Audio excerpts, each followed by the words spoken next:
नमस्कार दोस्तों, मेरा नाम है अंशुमन नायक और आप सभी का बहुत बहुत स्वागत है इंडियन डिफेंस न्यूज़ के डिफेंस टॉक सीरीज में, जहां पर हम रोज़ नए नए डिफेंस अपडेट्स के बारे में बात करते हैं। तो चलिए देर ना करते हुए आज की वीडियो शुरू करते हैं।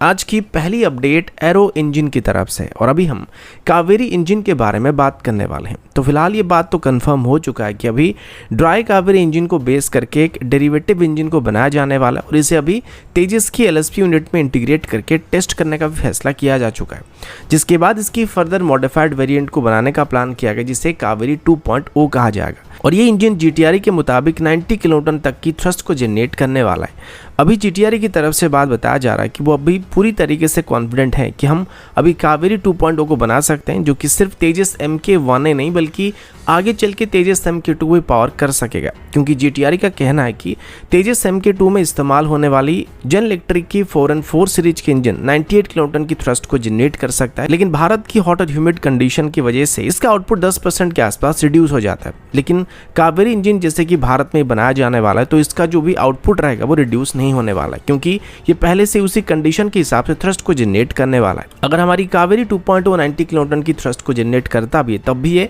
तेजस MK2 को पावर करने के लिए सफिशिएंट होने वाला है, क्योंकि इसका थ्रस्ट इंडियन क्लाइमेट कंडीशन के हिसाब से होने वाला है, जिसे अगर यूरोपियन रीजन में टेस्ट किया जाएगा तो ये 100 किलोटन से भी ज़्यादा थ्रस्ट को जनरेट कर सकेगा। अभी जीटीआरई की तरफ से फाइनली कावेरी इंजन की कोर को मॉडिफाई करने का फैसला किया गया, जिसे 46 किलोन्यूटन के बदले 58 किलोटन तक की ड्राई थ्रस्ट को प्रोड्यूस करने के लिए मॉडिफाई किया जाएगा। और इसके लिए जीटीआरई की तरफ से भी $1 बिलियन इन्वेस्ट करने का फैसला किया जा रहा है। और अगर गवर्नमेंट की तरफ से फंडिंग की जाती है तो जीटीआरई के मुताबिक आने वाले 3 से 4 सालों में ही कावेरी 2.0 को तैयार किया जा सकता है, जिसको हम आगे चल के फ्यूचर में जनरल इलेक्ट्रिक 4N4 सीरीज के इंजन को रिप्लेस करने के लिए भी इस्तेमाल कर सकते हैं।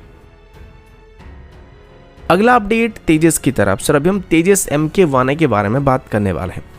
आप सभी को पता होगा कि जब तेजस को डेवलप करना स्टार्ट किया गया था, तब हमारे पास कोई भी इंडिजिनस रडार मौजूद नहीं थे, यानी कि फायर कंट्रोल रडार मौजूद नहीं थे जिसको फाइटर एयरक्राफ्ट में इस्तेमाल किया जा सकेगा, जिस वजह से इनिशियली इसमें इजरायली ओरिजिन रडार का इस्तेमाल करने का फैसला किया गया था। और बाद में जब उत्तम एसर रडार को डेवलप कर लिया गया, तो तेजस MK1 की 41st यूनिट से इसमें उत्तम एसर रडार को इंटीग्रेट करने का प्लान किया गया है। लेकिन जब भारत की तरफ से उत्तम एसर रडार को डेवलप नहीं किया गया था और तेजस MK1 में इस्तेमाल करने के लिए एक एईसा रडार को ढूंढा जा रहा था, तभी थेल्स की तरफ से अपनी RBE2 एईसा रडार को भारत को ऑफर किया गया था। ये वही रडार है जो रफाल में इस्तेमाल होता है, और अगर तब भारत की तरफ से थेल्स की प्रपोजल को एक्सेप्ट किया गया होता, तो अभी हमारे पास तेजस MK1 में एल्टा की 2052 एईसा रडार के बदले थेल्स की RBE2 एईसा रडार मौजूद होने वाला था। थेल्स की तरफ से 2017 में ही तेजस में इस्तेमाल करने के लिए RBE2 एईसा रडार का एक स्पेसिफिक वेरिएंट को बना लिया गया था और अलग अलग तरह के कंडीशन में इसको टेस्ट भी कर लिया गया था, और वो पूरी तरीके से कॉन्फिडेंट थे कि थेल्स की रडार तेजस MK1 के लिए एक सुइटेबल रडार हो सकता है और कॉम्पैक्टेबल हो सकता है। लेकिन शायद प्राइस की वजह से तेजस MK1 में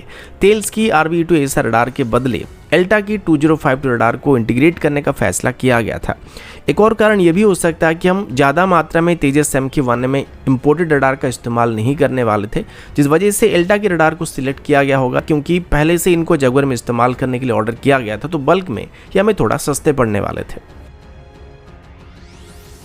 अगला अपडेट टैंक अम्यूनिशन को लेकर, और अभी हम 125 mm स्टैंडर्ड की टैंक अम्यूनिशन के बारे में बात करने वाले हैं। वैसे तो कई तरह के टैंक अम्यूनिशन होते हैं जिनको टैंक में इस्तेमाल किया जाता है, पर अभी हम खास करके टैंक में इस्तेमाल होने वाली APF SDS अम्यूनिशन के बारे में बात करने वाले हैं। हमारी टैंक फ्लीट में अभी मैक्सिमम रशियन ओरिजिन T-72 और T-90 टैंक मौजूद है, जिनमें 125 mm की स्मूथ बोर गन का इस्तेमाल किया जाता है। इन टैंक्स के साथ साथ रशिया की तरफ से अभी इसमें इस्तेमाल होने वाली सबसे खतरनाक रशियन अम्यूनिशन, जिसको रशिया की तरफ से 3VV M17 mango APF SDS ammunition कहा जाता है, उसे अभी भारत के साथ मिलकर भारत में ही बनाने का फैसला किया गया है।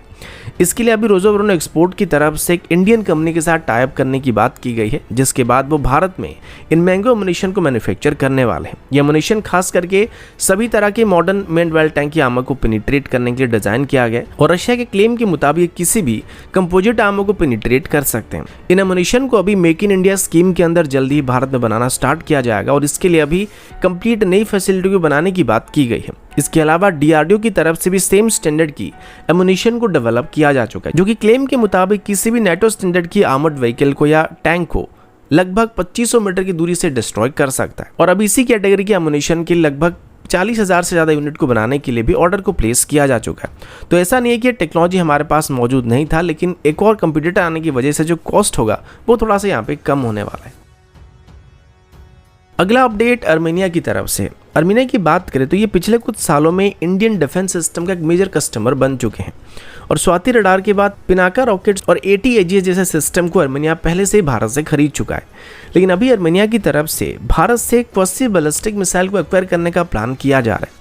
अर्मेनिया दरअसल पिछले 3 से 4 सालों से अपनी मिलिट्री को जितना हो सके उतना मजबूत करने की कोशिश कर रहा है, क्योंकि जब अजरबैजान के साथ अर्मेनिया का लड़ाई हुआ था तो अजरबैजान की तरफ से बहुत ही आसानी से अर्मेनिया को हरा दिया गया था और वेपन के मामले में अजरबैजान के पास अर्मेनिया के मुकाबले काफ़ी बेहतर वेपन मौजूद थे, जो कि नागोर्नो काराबाख की लड़ाई में अर्मेनिया को बहुत ही भारी पड़ गए थे। अभी अर्मेनिया का जो मेन कंसर्न है वो अजरबैजान के पास मौजूद उनकी क्वासी बैलिस्टिक मिसाइल है, जिसे अजरबैजान की तरफ से इजराइल से खरीदा गया था। इस मिसाइल का नाम लौरा है और इसकी रेंज करीब 400 किलोमीटर तक है और पिछली जंग के दौरान इन मिसाइल को अजरबैजान की तरफ से डिप्लॉय भी कर दिया गया था, जो कि अर्मेनिया को हारने के लिए वहां पे मजबूर कर दिया था। अब ये सेम मिसाइल भारत में भी बनाए जाने वाले हैं और 2023 की एरो इंडिया शो के दौरान ही लौरा मिसाइल को भारत में बनाने के लिए भारत डायनामिक लिमिटेड और इजराइल एरोस्पेस इंडस्ट्रीज के बीच एक एग्रीमेंट को भी साइन किया जा चुका है। अब जैसे कि ये सिस्टम पहले से अजरबैजान को इजराइल एक्सपोर्ट कर चुका है, तो अर्मेनिया का सेम सिस्टम भारत से खरीदना शायद संभव नहीं होगा, लेकिन बदले में अर्मेनिया चाहे तो भारत से शॉर्ट रेंज बैलिस्टिक मिसाइल को एक्वायर कर सकता है, जिसमें प्रहार और प्रलय जैसे मिसाइल को वो लोग एक्वायर करने के बारे में सोच सकते हैं। लेकिन इसमें काफ़ी सारे दिक्कतें ज़रूर सामने आएंगी, क्योंकि MTCR रूल की वजह से हो सकता है इनकी रेंज को थोड़ा कम करके अर्मेनिया को एक्सपोर्ट किया जा सकेगा। तो दोस्तों अभी के लिए इतना ही, मिलता हूँ आपसे अगले वीडियो में, तब तक के लिए जय हिंद, वंदे मातरम।